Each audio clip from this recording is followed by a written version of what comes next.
Vaovao hafa tanteraka kosa natsangana taorina ny atrikasa ny tanterahana nandritra ny roa andro ny arahan'ireo mpiantsehatra rehetra ny tambazotra ho fanamafisana ny fampiarana ny paikady SPE entina indrindra anatambarana ny fahasalamana ny mponina ary ihany koa ny sehatra ny tontolo iainana izy ity. Toy izao ny tati-baovao tanterany Ravakarandramanala eo amin'ny sariny Mambra Soanaivo. Mifampiankina ny fahasalamana ny mponina ary ny tontolo iainana ary ny fanambaran'ireo sehatra telo ireo amin'ny alalan'ny paikady SPE na ny santé population environnement dia fanohitra iray entina mampisy fampandrosoana maritra sy fitantanana maritra ny arena voajanahary eto amin'ny firenena raha ny fanazavana. Atao aorian'ny atrikasa nandritran'ny roa andro teto amin'ny Carleton Nanosy ary ho fanamafisana ny fampiarana ny paikady SPE dia tapaka fa atsangana ny tambazotra ahitana ireo mpiantsehatra rehetra amin'ny fahasalamana, mponina ary ny tontolo iainana.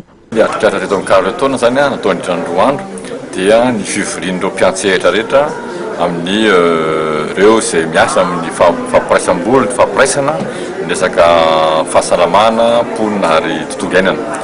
Tonga teto zany ny solotena ny mpitondra fanjakana, misy mistera vitsivitsy tonga teto nisy koa solotenan'ireo mpamatsy ara-bola zay tonga teto. Dia indrindra moa zany ireo solotenan'ireo mpiantsehatra ny fotony ihany dia ireo izay mambra ny fihaiza-monim-pirenena.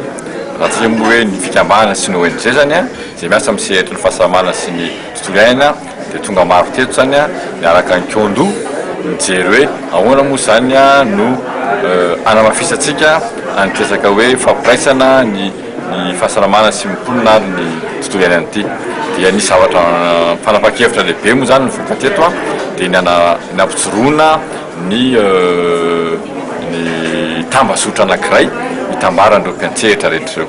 Eo amin'ny sehatra ny fahasalamana dia miompana fampirisihana ny vehivavy amin'ny fampiasana ireo fomba fandrindram-piterahana no anjara brika entin'ny Maristops Madagasikara ao anatin'ity tambazotra ity.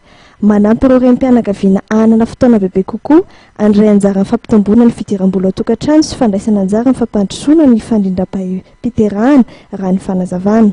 Araka ny fantantsika dia 5 alina sy 7 hetsy ireo vehivavy te anelanelana fiterahana na tena nampiasa fanabeazana izany koa eo indrindra zany no miditra ny asan'ny Maristops Madagasikara moa momba an'izay dia manana klinika mobile miisa 20 izay miparitaka amin'ny région Rombopolo.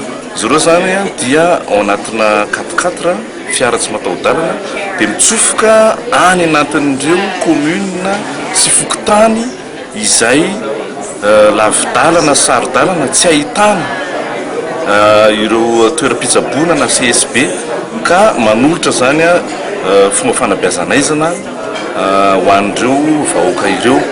Dia ny tena atolotra anatin'izany moa zany anisan'ny tena atolotra dia ny fanabeazanaizana izay maharitra toy ny hoe implanton DU ligature na vasectomie satria raha malala zany amin'ireny faritra lavitra ireny dia tsy dia afaka loatra ireo mponina ireo no anao sy anaraka amin'ny fanabeazanaizana izay tsy maharitra.